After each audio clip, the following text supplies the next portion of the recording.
morning, everybody. I'm, as always, super excited to be up and recording. I know everybody thinks this is early for me because I'm not usually up and recording in the morning, but the early bird gets the worm. And today I'm probably going to talk about worms at some point. Today we're going to be talking to an organic farmer. And I'm not just talking like a small garden in their yard that they don't use Roundup on. We're going to be talking to somebody that runs a farming operation and learning about what the vocabulary of organic farming means. I grew up a city girl with a farm family, so I'm farm adjacent is what I always say. But I always have questions for everybody that's from different regions, different areas, different types of farming. So we are going to learn a lot today. And so I'm very excited. Also, this is one of those funny things where it's always funny how I find people. Sometimes I see a post on social media and I will follow up with that person and ask if they want to talk to me. This is something where this is the exact way this project was born to be. This is where I met somebody at a public event because they said, I'm an organic farmer. And I'm like, I need to learn about that today. So here we are. I am excited to bring on the screen with me Farmer Johnson. Yes. Morning, sir. I was really hoping you would name yourself Farmer Charlie or Farmer Johnson.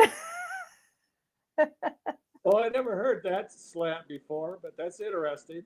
So. That's, and I also expected you to be chewing on a piece of wheat or hay or straw. Oh, okay, yeah. I expected a full getup. And you are in Lake County, South Dakota, right? We are. Yes.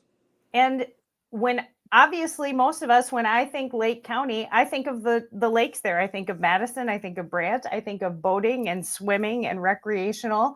But obviously there's a lot more going on in that county than that. For example, organic farming. And right. once I learned I was going to talk to you, I did a little looking on the internet. I found the Real Organic Project website and did a little reading. But tell me, first, let's talk a little bit about your county and where you live. Just to put anybody that's not from there into the setting. This is a small population, but a large square footage, that the Lake County area. Right. Lake County is north and west of the Sioux Falls area. We are a county 24 miles by 24 miles. Our farm and operation is in the south central or southwestern part of Lake County. We're about 12 miles south of Madison and a few miles west.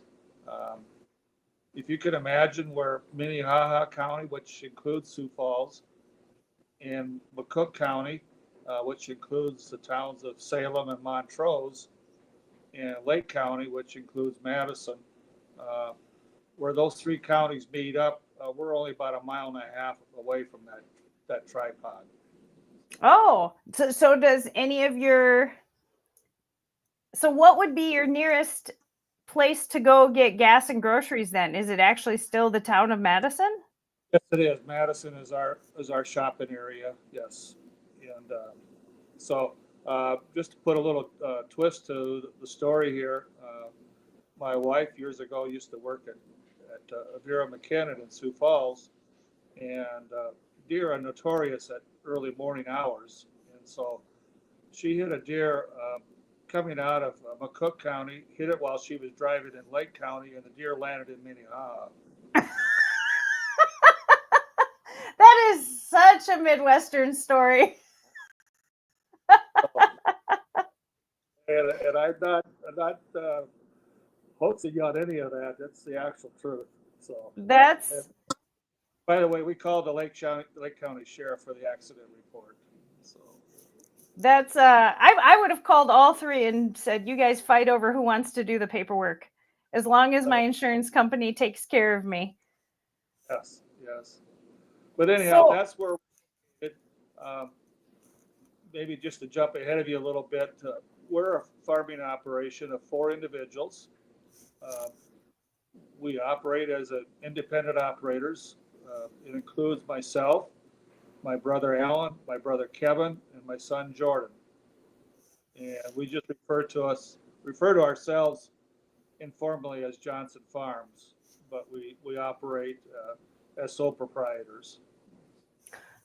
So do you all, I know sometimes there are people that they live in one area, but their land that they farm is elsewhere. They have to drive to it. Do you all live on the farm property right where you work, or is just one of you there and the others come into work?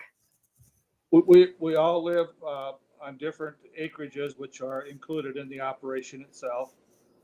We're all within 2 miles of each other. We also have another Johnson, who's my first cousin, Aaron, who we share equipment with, and he's also an organic farmer. And so all 5 of us have our own little community here in South. So you can never call in sick. You would No, you can never call in sick and just sit on the deck and work on your tan. You would get caught. yeah, you would get caught being gone. But that's the essence of our operation. Uh, uh, we also farm some land up by Lake Herman, which is just a little bit south and west of Madison. And so we have 500 acres of our operation, which is up in that area also. But Now, most, am I remembering right. correctly? At one time historically, was Lake Herman 2 lakes and it became one? No, it's always been one lake, but Madison at one time was located, uh, or the town of Herman started there. So that was where a lot of the early settling, along with some settling along Lake Madison. But then the railroad chose to not come by and settle at either one of the lakes. It settled at the present town site of Madison. So that's Okay. how geographically, Madison is almost the exact center of Lake County. You can go 12 miles north, 12 miles south, 12 miles east, and 12 miles west of Madison, and you're still in Lake County. Did you grow up in that area then, or or did you all just come together, decide to buy land together? I grew up in Orland Township, where I'm located. A township is a subset of a county, which is 6 miles by 6 miles. And I grew up here. Main operation, where most of our bins and machinery and buildings are at the farm where I grew up. My brother Alan actually lives in the house that's located there on that main operation. And my claim to fame is I moved about a half mile in all my years, and that's as far as I've gotten. Because you even you've talked about being an alumni of the university, right, in the town you grew up in. You really did stay dedicated to the region. Did you Yes, live your whole life knowing you wanted to do that? I wouldn't necessarily say that. When I was growing up, we still had a K through 12 high school in my area. It was called Orland School. It closed when I was in the 5th grade, and then I became a student at Madison Schools. And then I decided to attend Dakota State when I graduated high school.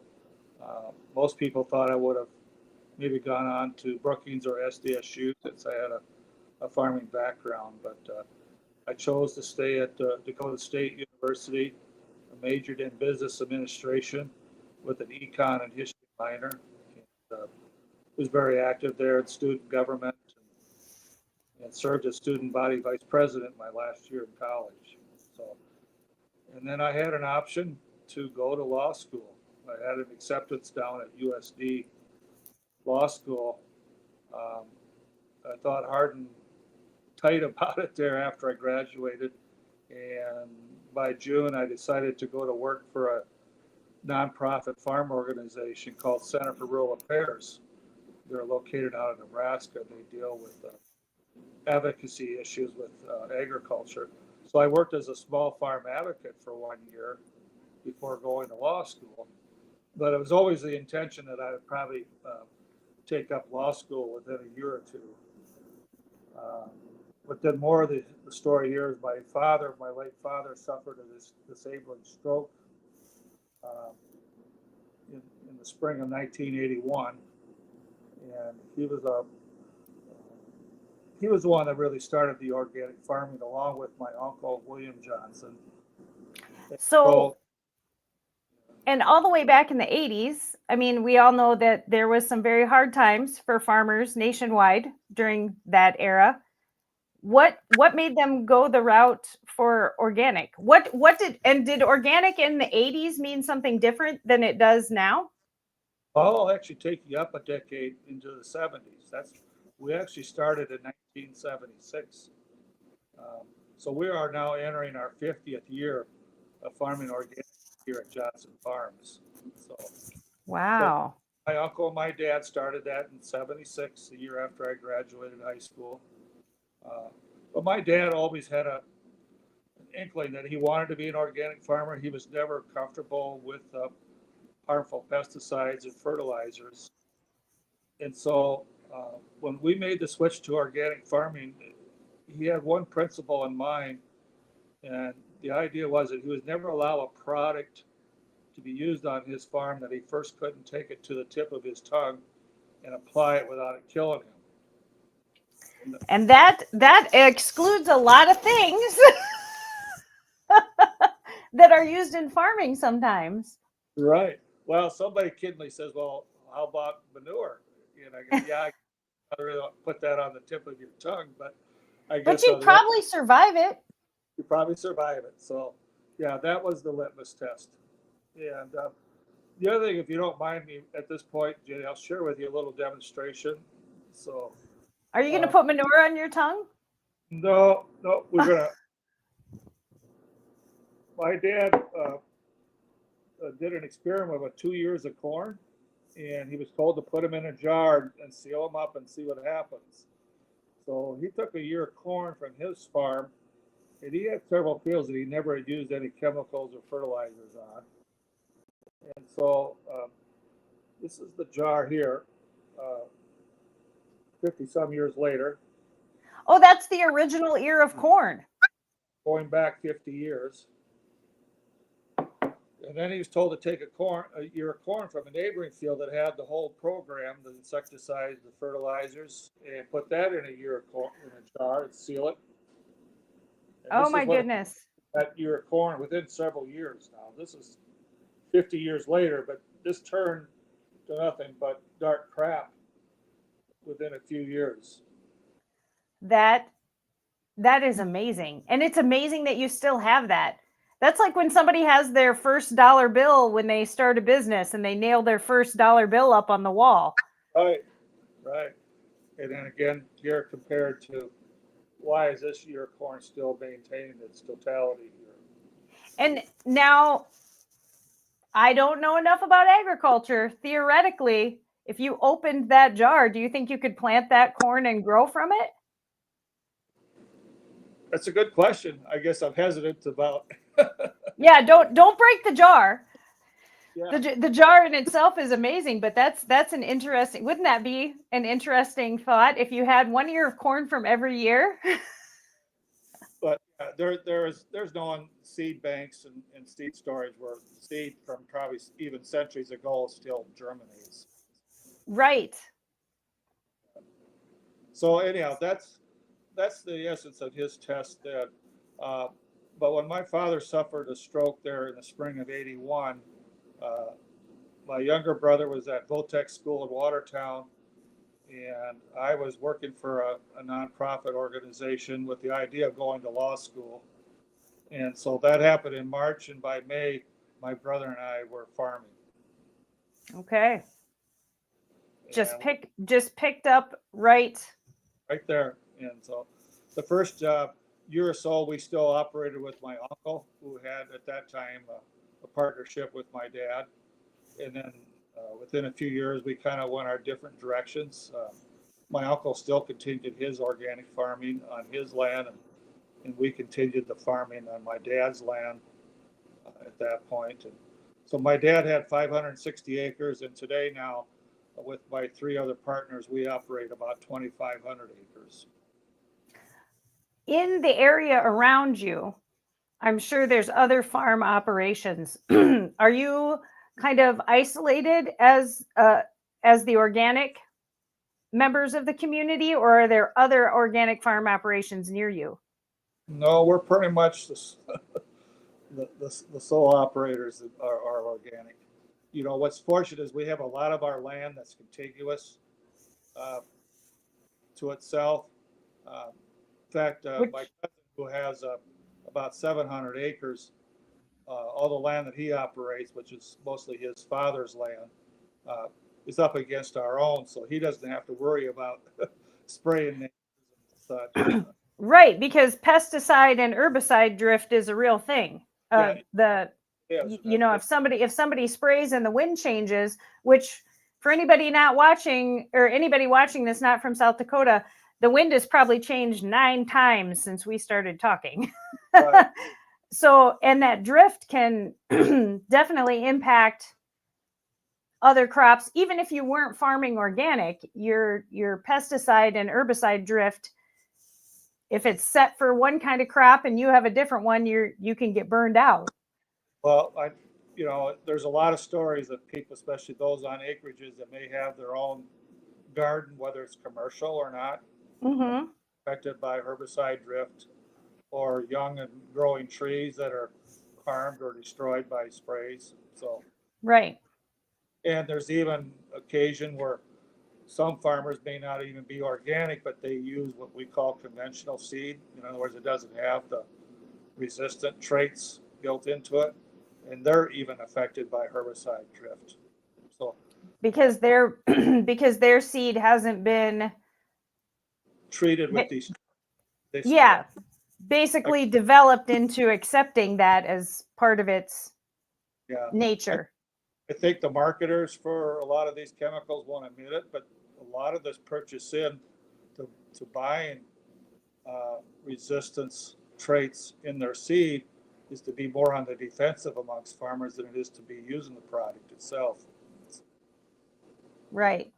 What what are the different things that you grow? Are you, you know, you're besides your 50-year-old ear of corn, are you exclusively one type of grain, or are you multiple type? Do you rotate? Yes, we rotate. That's the very essence of organic farming. We grow 4 major crops: alfalfa, hay, corn, soybeans, and oats.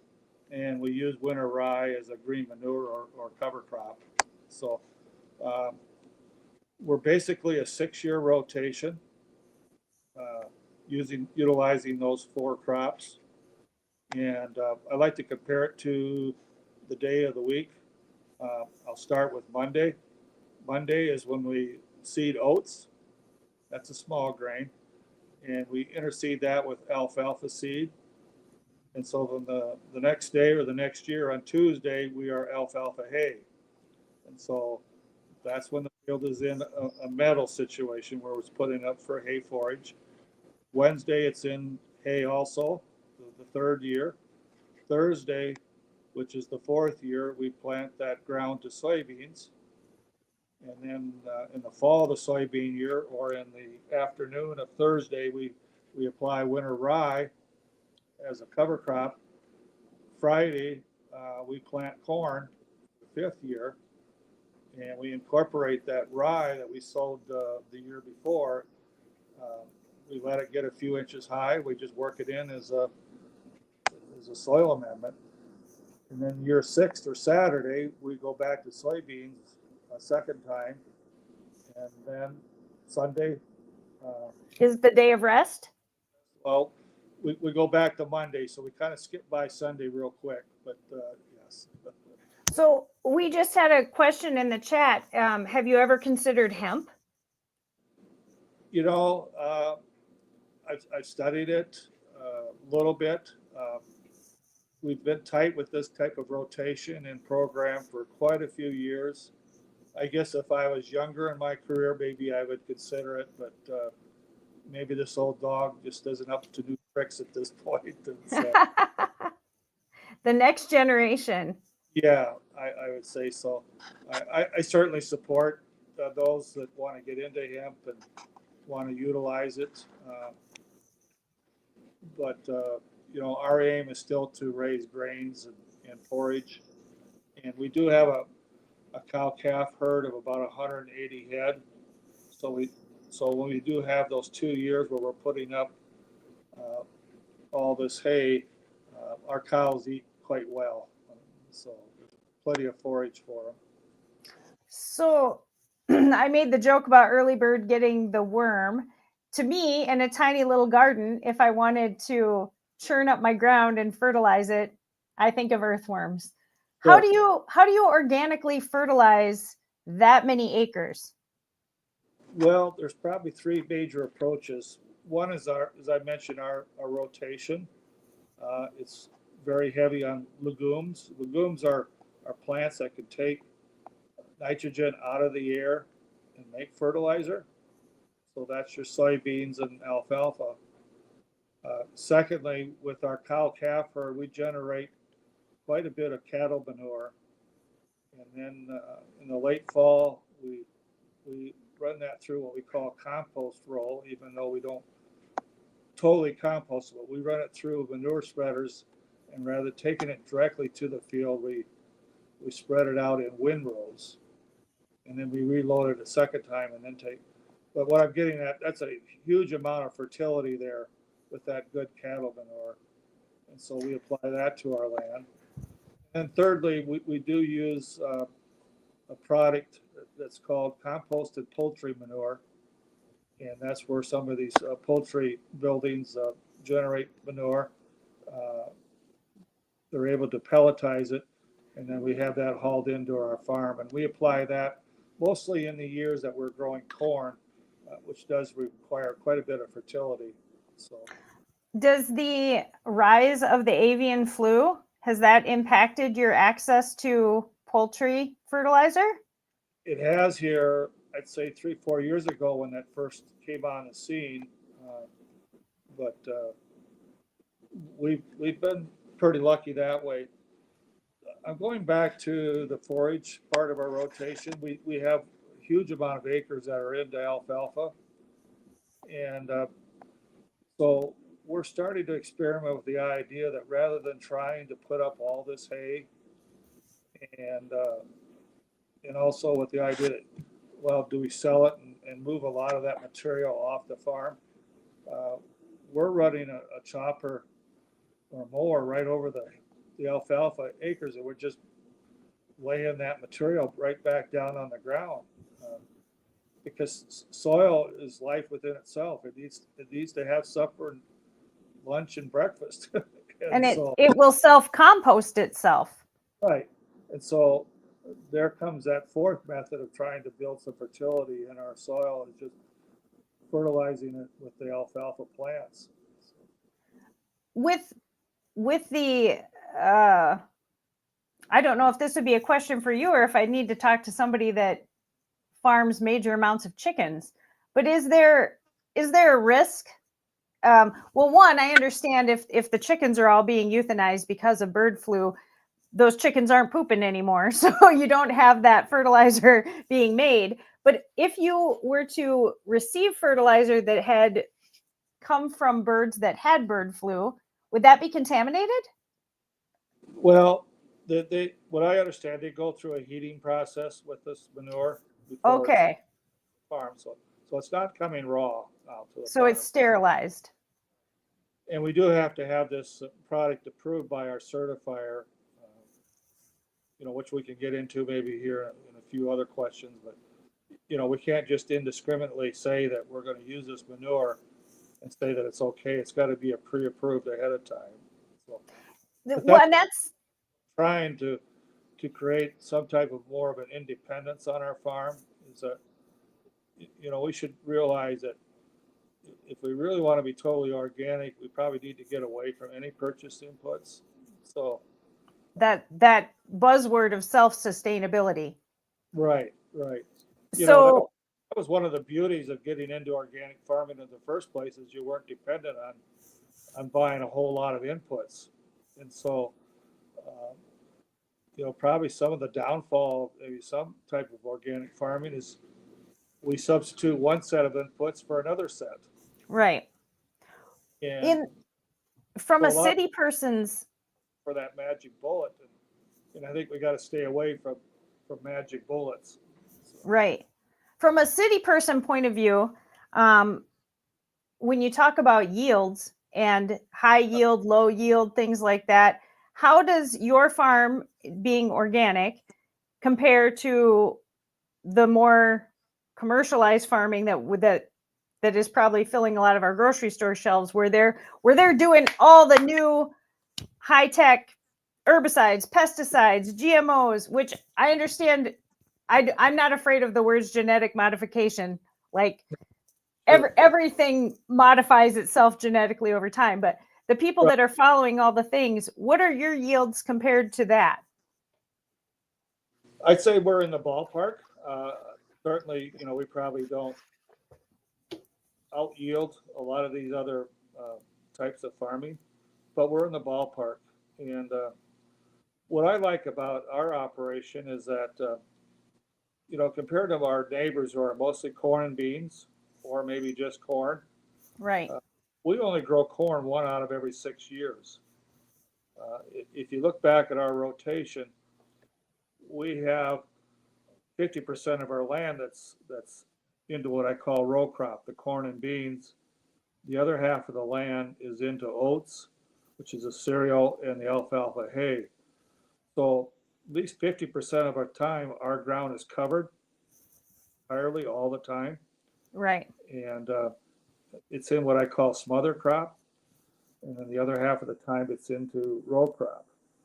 Um, we have this big incentive in this state that we've got to grow more corn acres, we got to grow more bushels, we have to supply these ethanol plants, and we got to have CO2 pipelines to have a market, because the ethanol plants need to survive on CO2 pipelines being installed.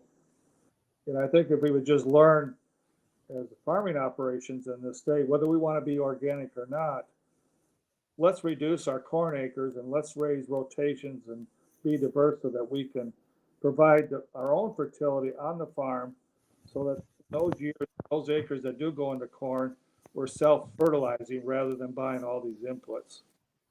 Because that would not only give you as an individual farmer some independence and sustainability, if I mean, it would never work out because it's such a distance, but if you could get every farmer to rotate, and just, if you're on Monday is soybeans and somebody else's Monday is corn, and we're all rotating, we could be sustainable as a state without needing input from elsewhere. In theory, we could be, and we wouldn't be growing excess amount of bushels of corn and beans. We'd have a market that would fit the supply and the demand, and we could do it on a self-sustaining basis. What for the average person, when we hear organic, a lot of people, the first thing they'll say is, well, that costs more money at the store. And and they think it just means that you didn't use any Roundup. There's a lot more to it than that. But what to a lay person, I liked the website where it had a page for farmers and a page for eaters. I'm an eater. So what does the word organic in terms of your farm mean to me as an eater? Well, one is I think you're getting a wholesome, good product. I'd have to say that, admittedly, I'm a commodity farmer. I grow acres and bushels of corn and soybeans, and so in some degree, I'm not a whole lot different than some of my neighbors. But what I do is I provide feed needs that goes into more of an animal livestock situation. So a lot what leaves my farm goes to feed organic chickens, or feeds the organic cows that provide that organic dairy and milk for you in your home. And so I'm kind of the start of the chain, so to speak, here when I'm growing the commodities. Um, for example, a lot of the organic dairy occurs in that Wisconsin, southeast Minnesota, northeast Iowa, northern Illinois area, where it's along that Mississippi River watershed area. If you've heard of the brand Organic Valley, Oh yeah. they're in the Lafarge, Wisconsin, which is southwest Wisconsin. So that topography, which is the hilly ground, a lot of green pastures, forestry, that lends itself to these small dairy herds. And so a lot of the producers going into Organic Valley are anywhere from just 20 to 100 cows. They're not the big mega 5,000 or 6,000 heads that you Right. hear in South Dakota. And so those producers, those organic livestock growers concentrate on their land and their cows, and they allow the commodities that I grow, like organic corn and beans, to come into their feed mills to supply their feed needs. And so they don't have to focus on trying raising grains, they just focus on forage and cows. And so the grain that you provide keeps those cows alive over the winter. Right, right. Or throughout the year when they're Right. producing. Or in a lot of cases, going into organic poultry, organic eggs and organic chickens are a hot commodity. And so, Yeah, everybody's getting their own chickens. I'm, like I said, lucky to be farm adjacent, and somebody else in the family is responsible for the fowl activities. right. Because I don't know.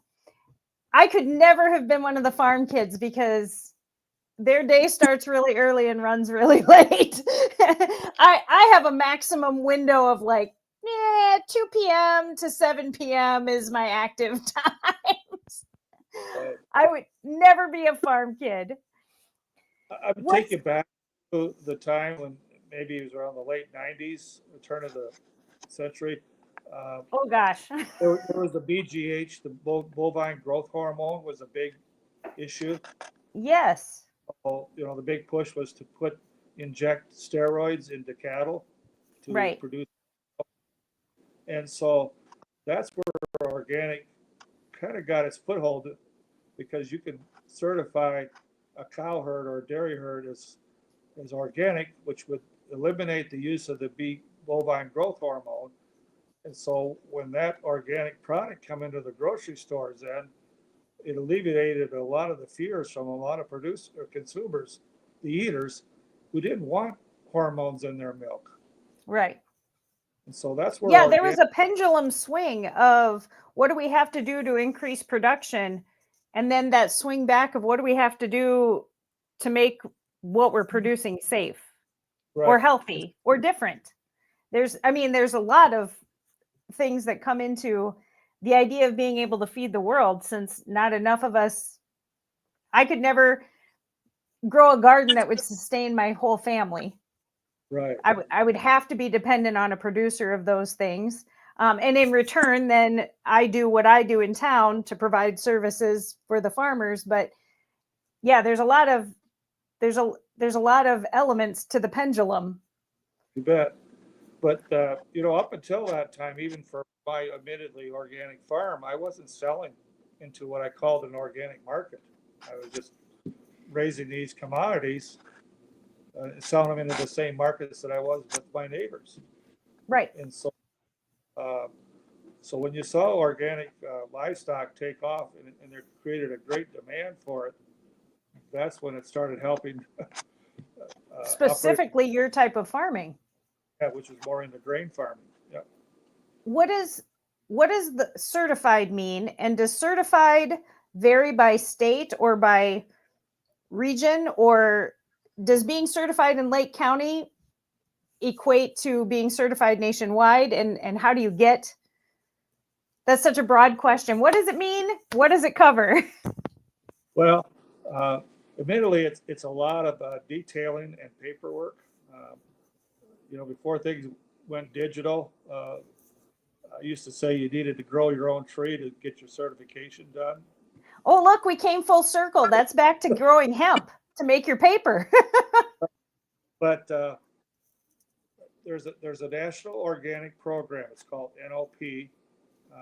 That was developed, I believe, in the early '90s, and so that's legislated federally. It's run by USDA, and that agency then they certify different uh, groups or organizations that do the actual on the farm certifying.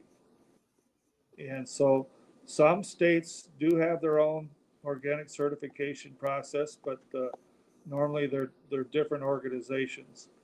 Um, they then take an operator who wishes to apply to be certified organic through a process where they look at your crop history, your soil building program, your use of or preventive use of non-allowable products. Uh, they mainly do that in the winter months where they review those different processes and forms to be filled out. And then they also come in the spring, summer, or fall months where they'll bring an on-site inspector, and he or she will spend some time uh, reviewing your operation, doing some field visits, doing some updating on the paperwork, and then when that is reviewed by the committee that's within that organization, then you become certified. So we've been certified. I'm hard pressed to say what year we started, but I'd say since about the mid '80s. So you've have a well-established program. You can show, like you said, over 50 years of well-established processes. Right. Yeah. What about just do you have a family garden? Do you have like your peas and beans and pumpkins? Is it organic? See me smiling. So I'd have to say do as I say, but not or do as I say, not as I do. So admittedly, I'm not a green thumb when it comes to gardening. Yeah. That it's a different type of. It's not the same as field farming.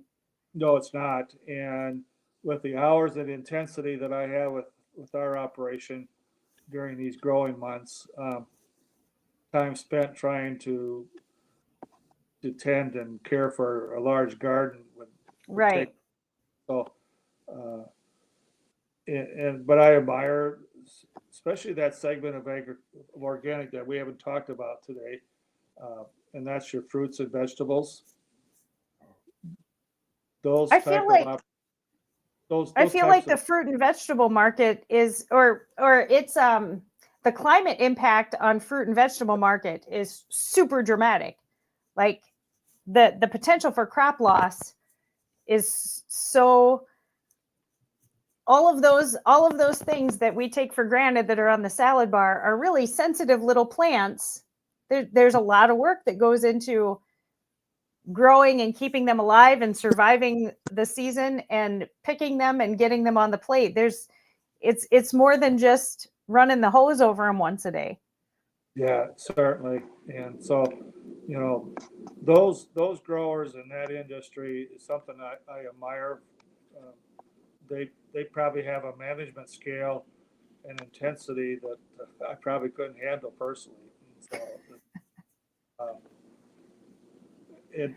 and I think too, even if you don't necessarily get into an organic certification, fruits and vegetables, I think trying to keep as much of what you procure as an eater locally does a lot for our food system. Keep it local. And so anytime that if you can't do it organic, at least try to do it local. Right. Because and I think I always talk about, I'm such a fan of bees and honey and talk about the difference in knowing your local apiaries and eating local honey. A lot of honey that you see on the grocery store shelves that are labeled honey, if you actually read them, a lot of times they've got some corn syrup in them. They're not just from the bees. And the difference in your experience with local honey, because the pollens and the climate and everything being from where you are is And I think that translates into a lot of different foods. So I do like grocery stores that when they label things of this is local, this is what farm it came from. I like restaurants that don't just say local, but they have the name of the farms they work with right on their menu. Um, if you ate today, thank a farmer. If the farmer lives in your neighborhood, bring him a loaf of bread. Definitely. Well, we do have a set of bees on our farm. They're owned and operated by a local Hutterite colony. And So they, do the they bees help supply, pollinate you? oh, yeah, definitely. Yeah.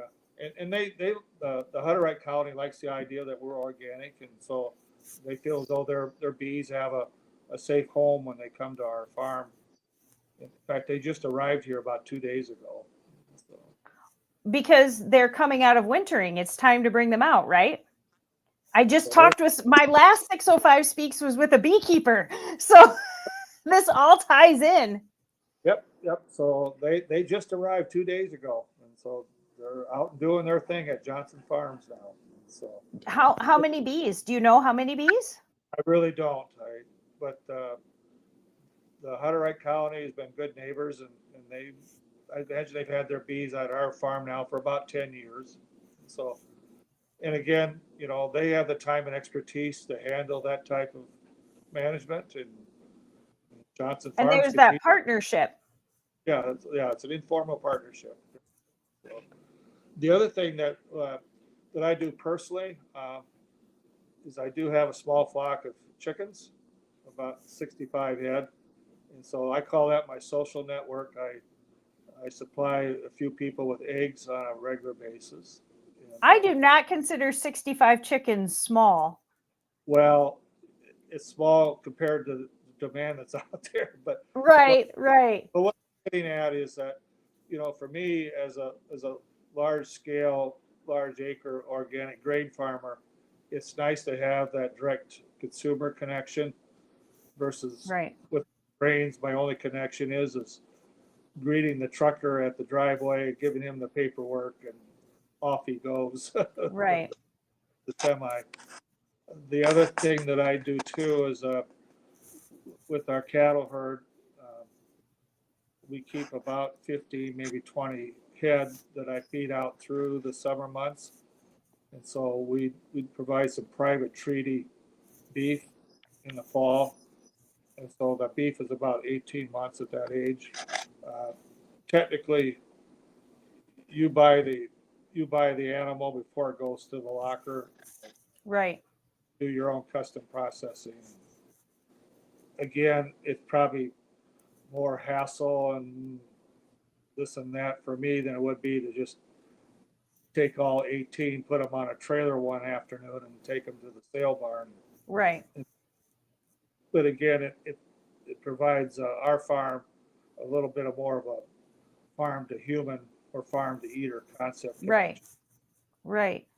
One last, I promised you I'd try and keep it under an hour, but one last question. We talked a lot about fertilization. But in the context of not using herbicides and pesticides, how do you keep the weeds and the bugs away? Do you cut the chickens? Do you make a chicken train and cut them loose in the field, or? Well, there's a lot of different aspects. We could probably spend another whole hour just on weed control in organic farming. Uh, Diversity and rotation is the one big key. With our row crops, delayed planting is a very important. With the nice weather we had earlier on here now, a lot of farmers have got a majority of their corn and beans already planted in April. We won't start until mid to late May. Okay. So because then your ground is still covered. Still covered, but it also, more importantly, we get into a time in the season where the ground is more moist, it's more warm, germination occurs at a faster pace. You have a chance to grow some of your weeds first rather than planting into weeds. Mm-hmm. And so somebody asked me, well, how do you take care of weeds in organic farming? And my joke is you take a fishing trip in early May. You just let those weeds live their little life cycle while you're out on the lake. Right. You kind of wait until Mother's Day comes and arrives, and then you get serious about planting. So, yeah. So, in a lot of occasions, in a lot of years, our neighbors will have their planters done, put away, looked over, put away, and we're just getting started. So, And yet you still experience good yield. yes, we do. Yeah. Yeah. It's just that, if you're patient enough, you can find seeds that are going to germinate in a crop that's going to be there within 4 or 5 days after planting. And then you can take whereas now, a lot of this seed that's going in the ground here or has been in the ground in April, it won't germinate and won't pop up until middle of May anyhow. Right. 21 days. Yeah. So it's sitting in the ground. And the only reason it doesn't rot in the ground is it's all coated with pesticides. So you're living the dream because you're getting your fishing trip and you're getting your yields. Well, I don't fish, so I say that very kiddingly. Especially since you told me your wife is around paying attention to make sure you're not letting any trade secrets out. Right. Yeah, I do. If we to the end of time here, I do have like a little statement here I'd like to share with you. Absolutely. This is something that we wrote up some years ago. It might be a little lengthy here, but I think it gives you the essence of what we're all about. And that's what I want to learn. So anyhow, I'll just share with you here as quickly as I can. But Johnson Farms strives to provide an adequate financial return to its family members while at the same time seeking to take proper care of the land and the life that grows upon it. Care is given to produce crops that are clean and wholesome in quality. Livestock are reared in such a way that they receive the best in care and nutrition. Family members and those who work on the farm experience and learn the virtues of hard work, trust, patience, and caregiving. The relationship between the farm family and the land is one that is to be nurtured and cultivated. Personal growth, education, and the development of strong values are all lifelong tools that are to be forged as a result of living and working on the farm. Landlords, lending institutions, vendors, and others who provide inputs and capital are to be rewarded and provided a just and fair return for their investments and services. Beyond the care of the land, members of Johnson Farms also seek to cultivate the necessary changes in social, political, and economic policy to nurture a stronger family farm system in agriculture. It is the aspiration of many individuals, including those in the Johnson family, that society return more people to farming. Success is to be measured more than just in terms of bushels and pounds, but also in human terms of personal well-being. I love that. Well, you met me at a political event, so. I love that statement of more people need to return to the farms. Yes, definitely. Absolutely. If I just end with this one little gist here, beyond the better food that you get with organic farming from a real sociological standpoint means that we need more farmers such as myself back on the land because it requires more human management, more tractor drivers, more people taking care of livestock. Right. And we can return more people back to rural South Dakota versus witnessing what we're seeing now, which is an exodus of people from the rural areas. And so I've used this slogan often, but we can either have Roundup technology in our fields or we can have kids in our high school. Right. But we both. You have to choose. Right. We choose measures type of like organic farming or something similar to it. We will have more kids in our schools and we'll have less Roundup in our fields. I think that's absolutely, absolutely true. Well, I appreciate you giving me this time today. I feel like Yes. there's going to be a second draft of this. I feel like I'm going to sit down and come up with more questions and be like, we're going to have to get, I feel like I'm going to want to talk to you in the fall about harvest. Yes, we could do that. So we might have to put that on the calendar. Yep. But I thank you today for giving me the information you have, and I'm definitely going to keep doing more research. And you're free to contact information with any and all that you want to. So yes, yes. All right. I thank you, sir. thank you. Let's make that go away. I hope you have a great day in the field today. Yeah, we will. And thank you. And I hope you have a great day too. So All right. so and if there's any follow-up at any time, we obviously got contact information. So Absolutely. and if Well, you're ever this way, if I'm ever up in Madison, I think I'm going to be up in Madison in the next few weekends. Yeah. I bet we run into each other. Well, you know, of an event that I'm going to be at, that's the dome. All right. Well, you just hang out for just a minute. I'm going to sign off here. Okay. And so. Oh my gosh. I'm for sure going to have to come back and visit this subject because now I have even more questions, especially since my green thumb extends to occasionally I cut lilacs off the bushes that grow wild in my yard. I am going to be on a mission to learn more about more organic farmers across South Dakota. There have to be more, and they all have to have different experiences because we have like 6 types of climate here in our state on a regular basis. One side is very green. You go out west, we have desert. You go up north, there's lots of hills and valleys. I live on the plains. There's all kinds of things. So I'm definitely going to be researching more about this. And as always, support sustainability, support local.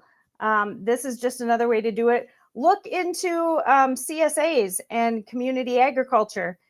That's a great way to support local too. So comment, shoot us your questions, and we'll reach out to Mr. Johnson and get some answers. I know there's got to be more questions out there. And if you want to join me for a chat like this about whatever your passion is in South Dakota, just email me at 605speaks@gmail.com and we'll make it happen. So thank you so much. Have a great day.